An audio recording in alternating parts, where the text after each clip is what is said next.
নিজেকে সামলে নিয়ে বললাম, আসলে পরীক্ষায় খারাপ করায় আম্মু বড় ভাই আমাকে অনেক মারে এবং বকা দেয়, যে কারণে আমি বাসা থেকে এসে পড়েছি। অনন্যা বলল, তুমি মিথ্যা বলছো কেন? তার কথায় আমি কিছুটা ঘাবড়ে গেলাম, তবুও বললাম, কই মিথ্যা বললাম। অনন্যা বলল, তোতলাচ্ছ কেন? আমি কিছু না বলে নিচের দিকে তাকিয়ে ভাবতে থাকলাম। অনন্যা বলল, উত্তর দাও না কেন? কালকে রাত্রে কার সাথে কথা বলেছিলে? ঈশ্বরই বা অপবাদ নিয়ে বাড়ি থেকে বের হয়েছো? আমি অনন্যার দিকে জিজ্ঞাসু দৃষ্টিতে তাকাই আর ভাবতে থাকি সে কিভাবে জানলো। মনে মনে ভাবলাম, না, ওদের মিথ্যা বললে হবে না, সত্যটা বলতে হবে। আমি না হয় এদের সাথে আমার সাথে ঘটে যাওয়া ঘটনাটা শেয়ার করি, আর নিজের কষ্টের কথা অন্যকে বললে নিজেকে একটু হালকা মনে হয়, তাই আমি ওদের সবকিছু বললাম, বাসা থেকে শুরু করে এখানে আসা পর্যন্ত। বলার পর খেয়াল করলাম ওনাদের চোখে পানি, তাই আমি আবারও নিচের দিকে তাকালাম। আঙ্কেল বলল, সকলে নিচে চলো। আবির, তুমি ফ্রেশ হয়ে নিচে আসো নাস্তা করতে। তারপর সকলে নিচে চলে গেল, আর আমিও আঙ্কেলের কথা মতো নিচে নাস্তা করতে আসলাম। এসে দেখি তারা আমার জন্য না খেয়ে ওয়েট করতেছে। আমি আসতেই আঙ্কেল বসতে বললেন। আমি মাথা নাড়িয়ে বসে খেতে লাগলাম। খাওয়ার মাঝে কেউ কোনো কথা বলেনি। আমি খেয়ে আমার রুমে চলে আসলাম। মায়ের কথা মনে পড়তে আবার চোখটা ভিজে উঠলো। এমন সময় খেয়াল করলাম আমার রুমে কেউ একজন আসলো। আমি চোখ মোছার বৃথা চেষ্টা করলাম। অনন্যা বলল, আবারও কান্না করছো কেন? আমি বললাম, মায়ের কথা মনে পড়ছিল। আচ্ছা, বাদ দাও। অনন্যা বলল, শুনো, আমি তোমার সাথে যা করেছি তার জন্য সরি। আমি বললাম, আমি কিছু মনে করিনি। তার কিছুক্ষণ পরে লাকিও আমার রুমে আসলো। তাদের সাথে গল্প করতে করতে 12টা বেজে গেছে, তাই তারা চলে গেল আর আমি গোসল করলাম।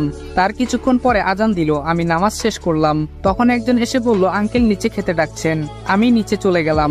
আমাকে বসতে বলায় আমি বসে পড়লাম এবং লাঞ্চ করলাম। তারপর আমি আমার রুমে এসে পড়লাম। অপরদিকে লাকিরা চলে গেল। শরীরটা খারাপ থাকায় আমি ঘুমিয়ে পড়লাম। বিকেলে ঘুম ভাঙার কিছুক্ষণ পর অনন্যা আসলো। অনন্যা বলল, তোমার শরীর কেমন লাগছে? আমি বললাম, এই তো ভালোই। অনন্যা বলল, আচ্ছা ছাদে চলো, ছাদে যাই তাহলে আরো ভালো লাগবে। আমি বললাম, আচ্ছা চলো। আমি আর অনন্যা ছাদে গেলাম। ছাদ দেখে আমি অবাক। ছোট একটা বাগান বললেও ভুল হবে না। আমার কিছু প্রিয় ফুলও আছে এখানে। মাঝে একটা দোলনা এবং একপাশে একটা বসার স্থান আছে। অনন্যা বলল, চলো আমরা ওখানে গিয়ে বসে কথা বলি। আমি বললাম, আমি আর অনন্যা কথা বলছি। পরন্ত বিকেলটা ভালোই লাগছে, তবুও কেমন যেন একটা শূন্যতা অনুভব করলাম। কথায় আছে, স্মৃতি মানুষকে কুড়ে খায়। আগে বিকেলে সন্ধ্যায় কত ছাদে উঠেছি।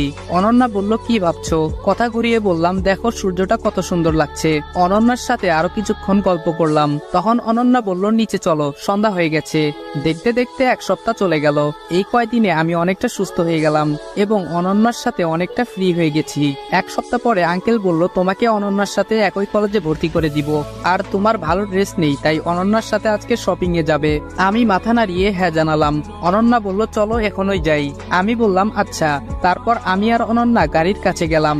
আমি যেহেতু ড্রাইভিং পারি, তাই অন্য কোনো ড্রাইভার নিতে হলো না। আমি আর অনন্যা মার্কেটে গেলাম।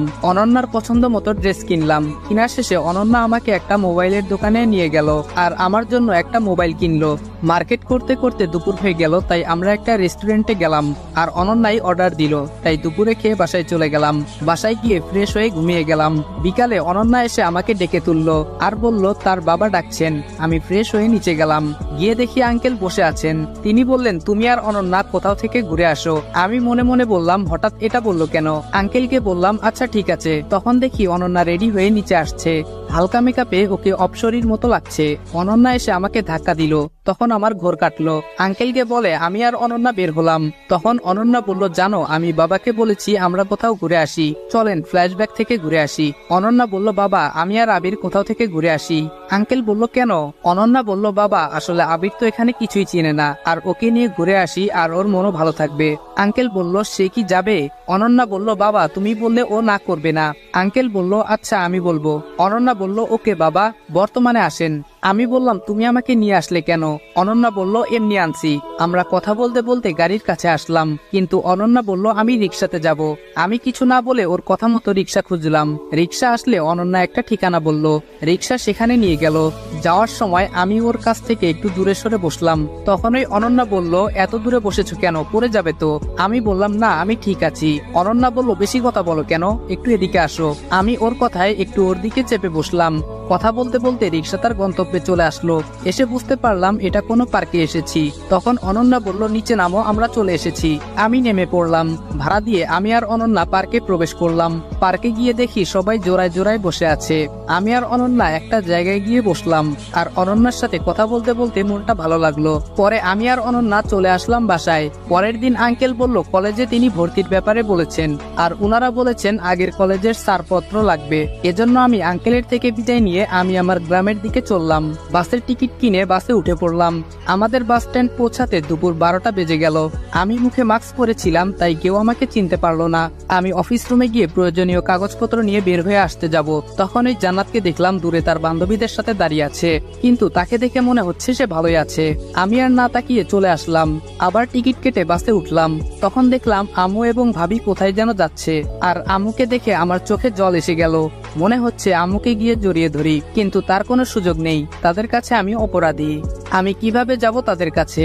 তখন বাস ছেড়ে দিল। আমি কিছুক্ষণ পরে ঘুমিয়ে গেলাম। তারপর বাসের ড্রাইভারের ডাকে ঘুম ভাঙলো, আর বললেন আমরা গন্তব্যে এসে গেছি। সেখান থেকে বাসায় পৌঁছাতে রাত হয়ে গেল, তাই ফ্রেশ হয়ে রাতের খাবার খেয়ে ঘুমিয়ে গেলাম।